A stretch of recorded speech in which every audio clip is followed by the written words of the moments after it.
आज हमारी स्टोरी है बायोटेक के लिए। तो बायोटेक जो यूनिट है उसके अंदर दो चैप्टर हैं, बायोटेक एंड एप्लीकेशन और बायोटेक प्रिंसिपल प्रोसेस। तो सबसे पहले प्रिंसिपल प्रोसेस, बहुत बड़े चैप्टर को छोटी सी एक कहानी सुने। तो इसमें है क्या कि मेन हमें काम करना क्या है, हमें क्या करना है, मिलावट। मिलावट मतलब मिलावट काय में करेंगे हम कि कोई भी हमारा एक जीन किसी के अंदर है, उस जीन से हम खुश नहीं हैं। इंसान जब खुश नहीं हो पाता किसी से तभी वो मिलावट करेगा ना किसी तरीके से। तो उस चीज़ से हम किसी तरह खुश नहीं हैं। तो वही हमेशा हमारी शुरू किया जाता है फॉरेनर को देखना। तो फॉरेनर को देखना, सुंदर सुंदर फॉरेनर वाली चीज़ अपने अंदर लाना, अंग्रेज़ों की तरह पार्टी वगैरह सब कुछ, है ना। तो ऐसे ही क्या करेंगे, डीएनए में भी लालसा है।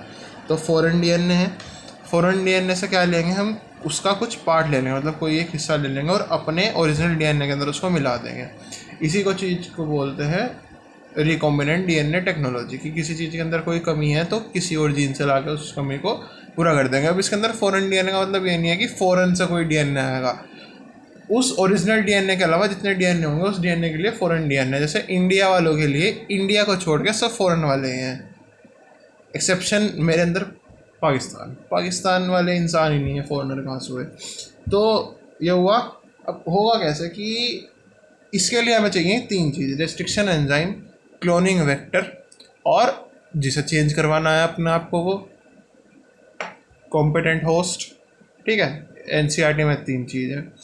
तो सबसे पहले क्या होगा, एक हमें चाहिए डिज़ायर्ड जीन को फॉरेन डीएनए से लेंगे हम, ठीक है। दूसरा, अब क्लोनिंग वेक्टर क्या है। क्लोनिंग वेक्टर का मतलब है कि फॉरेन डीएनए की चीज़ को ओरिजिनल डीएनए तक पहुंचाने वाली चीज़, ठीक है।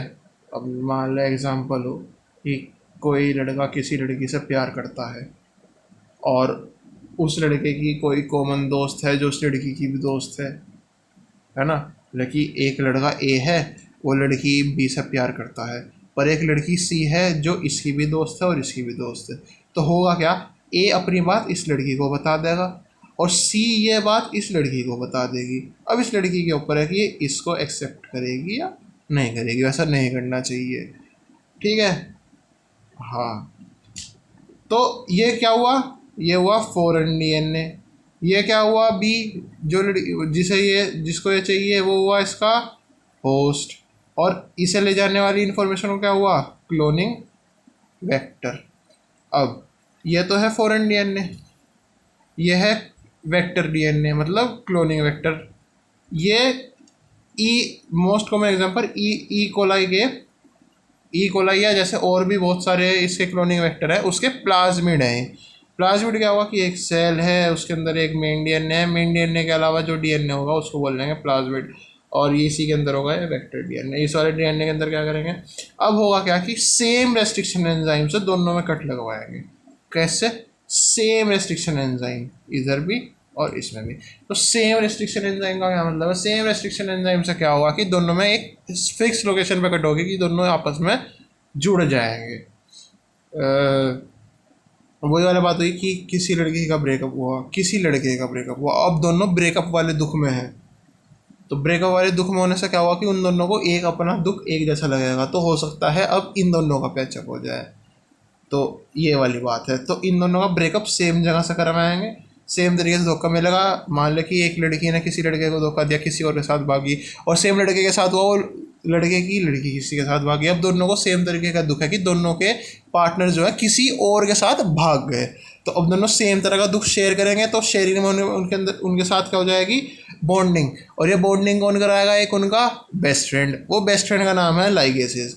इन दोनों को जोड़ने वाले का नाम है लाइगेसेस। दोनों दुखियारों को जोड़ा किसने, लाइगेसेस ने। यही है इनका बेस्ट फ्रेंड।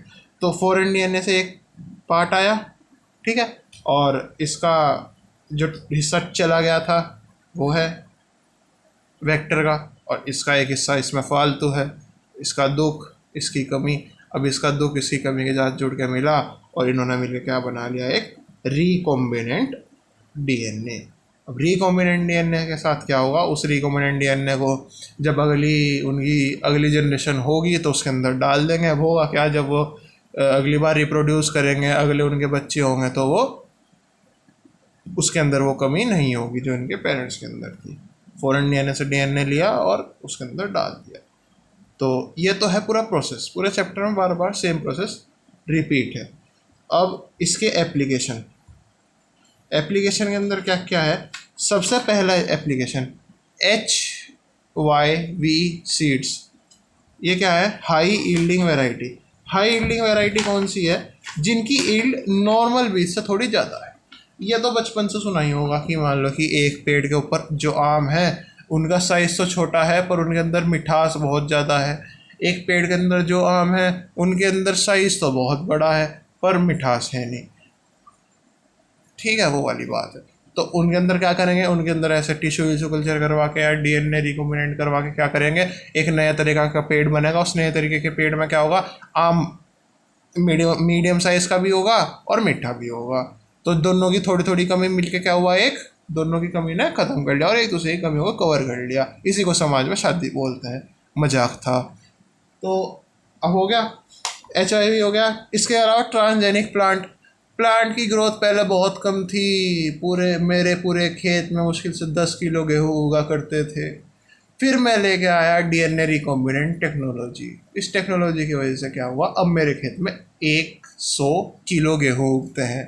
भले ही मैं लोन में डूब गया हूँ पर अब मैं 100 किलो गेहूँ उगा पा रहा हूँ। तो यही है ट्रांसजेनिक प्लांट। हाइब्रिड वही है। सबसे पहला एग्जांपल जो काम की चीज़ है वो है बीटी, बैसिलस थ्रियोजेंसिस। वो वाला बीटी नहीं, बीटी बैसिलस थ्रियोजेंसिस।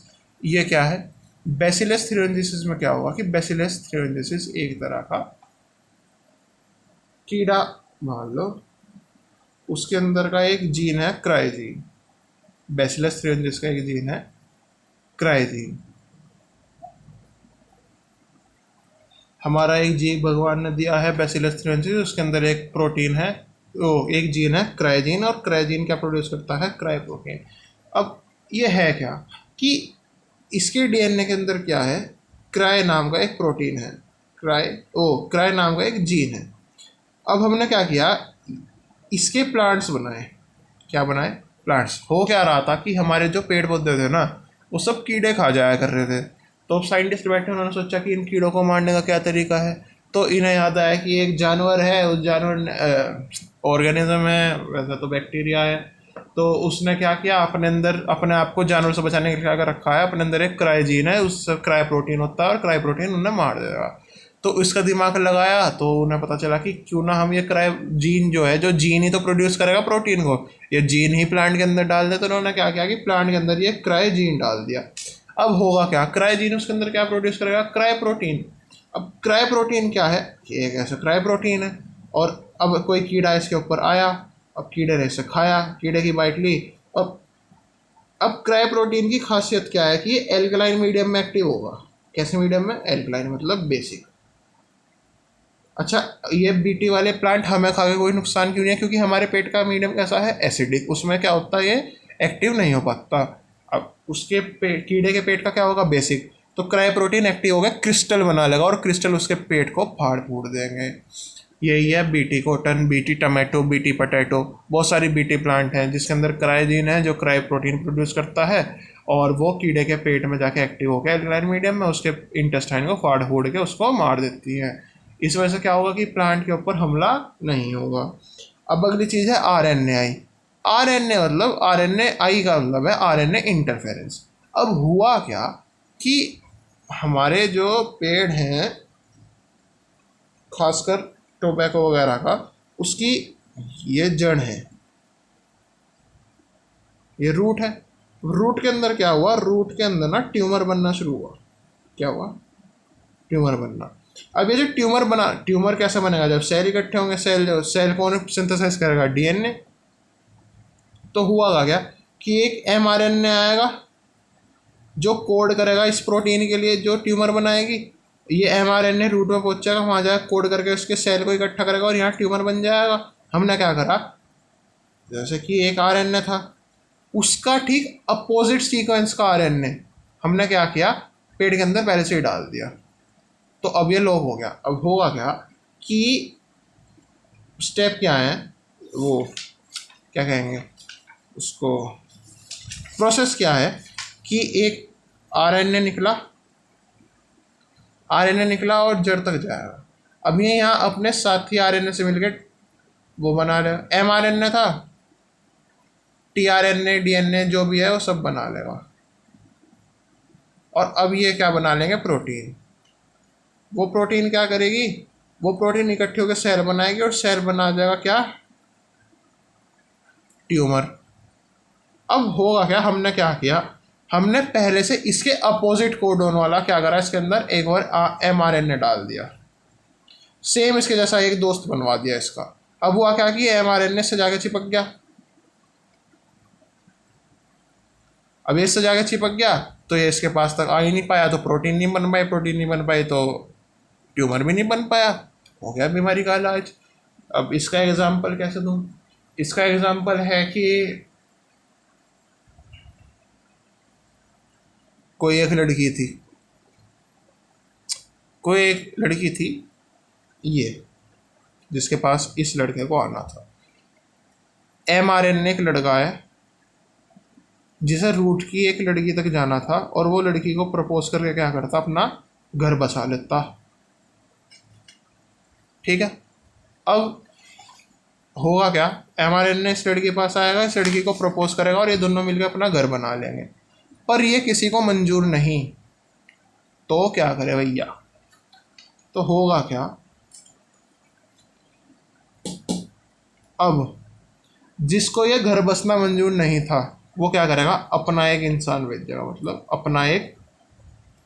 अपनी एक लड़की भेजेगा।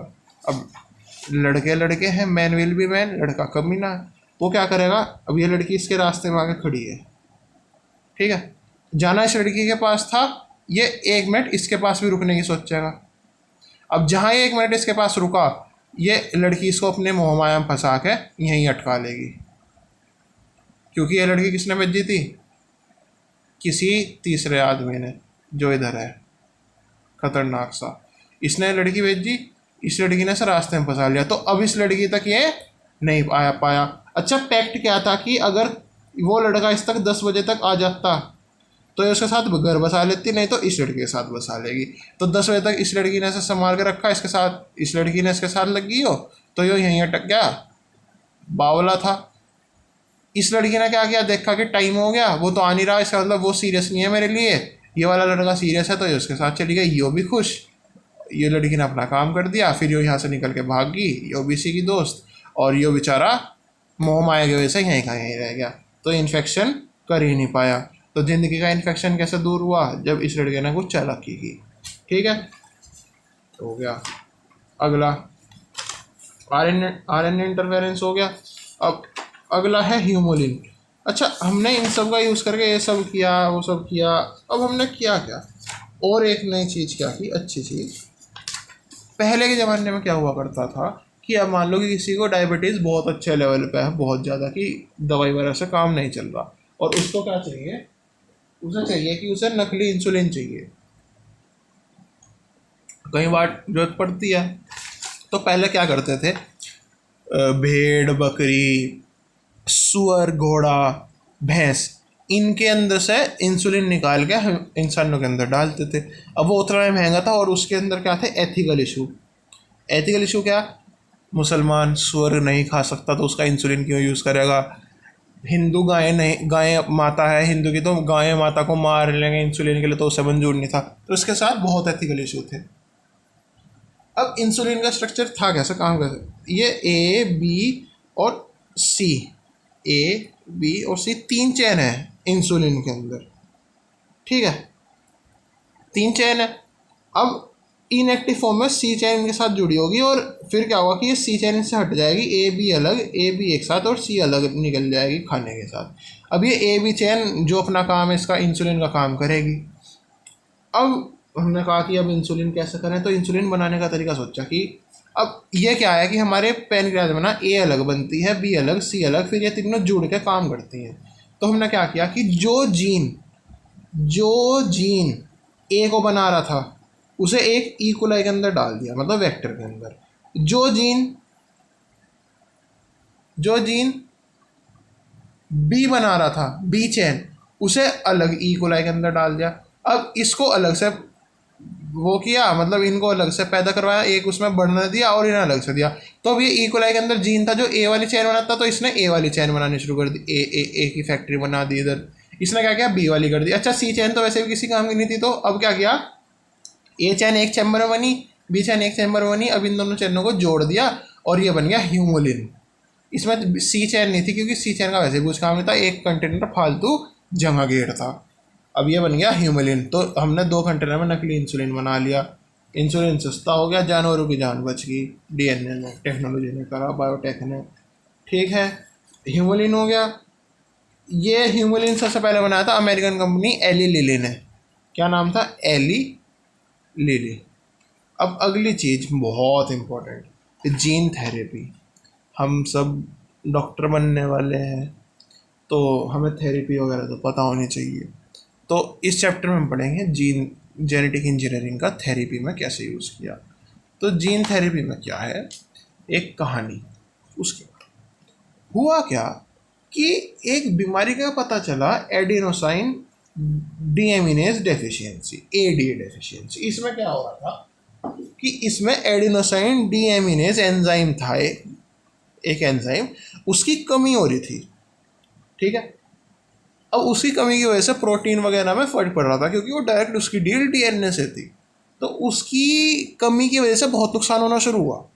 तो किसी भी बीमारी को ठीक, अब हुआ क्या कि किसी बीमारी को ठीक करने के लिए सरकार कदम उठाएगी, जैसे कोरोना के लिए उठाया। तो हुआ क्या कि 4-5 साइंटिस्ट की टीम डॉक्टरों की बिठाई गई कि इसका भाई इलाज ढूंढो। अब उस टीम में थे आदित्य सिंघवाल, श्रेयस जायसवाल और एक वैनी था और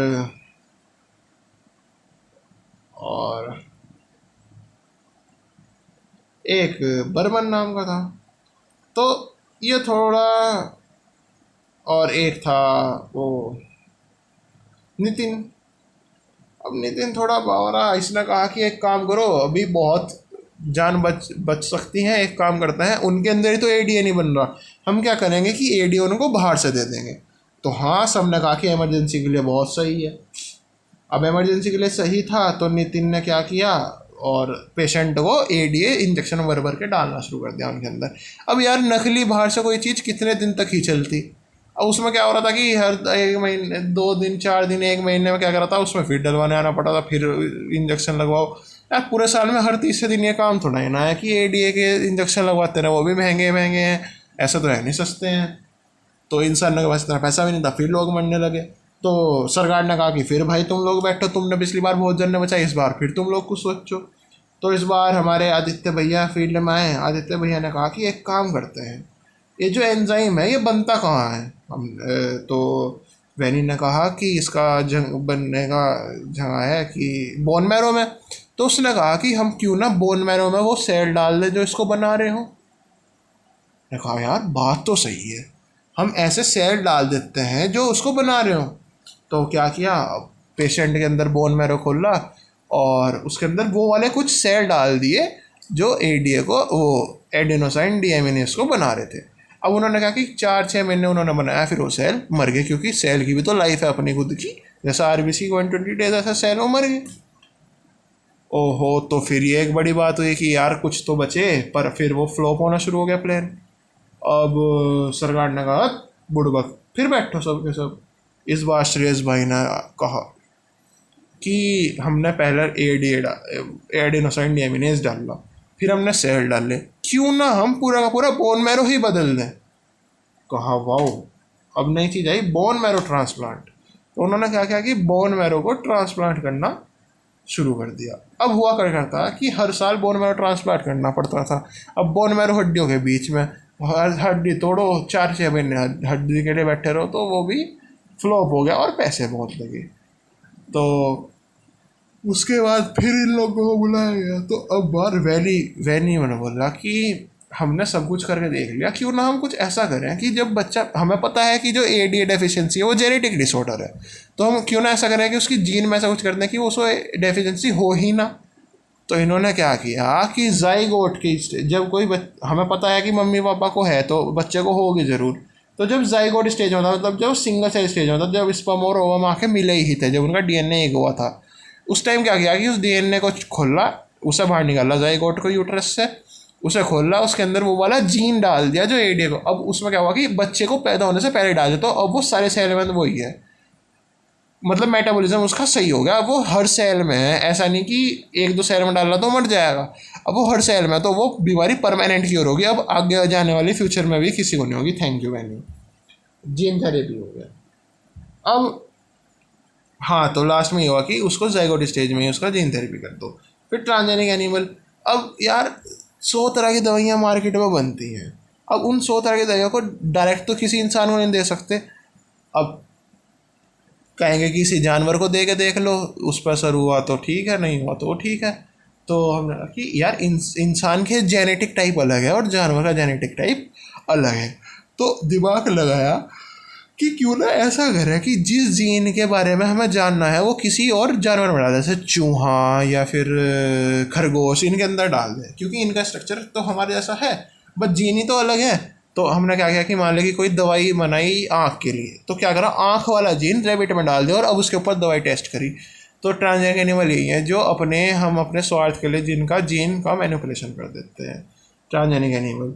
वैक्सीन में बड़ा काम है, वैक्सीन बनाने में, एंटीबॉडी वगैरह, फिर सब पीसीआर टेक्निक में बहुत काम है बायोटेक का। ELISA, enzyme linked immune sorbent assay, उसमें क्या है कि एड्स का टेस्ट है। अब होता उसमें भी यही है कि एड्स वायरस के जो डीएनए है और बाहर का डीएनए मैच करता है, तो उससे पता चलता है जो भी है। वैसे मेडिकल चेकअप करवाना चाहिए, है ना। तो बस इतना ही था इसका एप्लीकेशन में, और प्रोसेस भी। कोई डाउट हो तो व्हाट्सएप खुला है।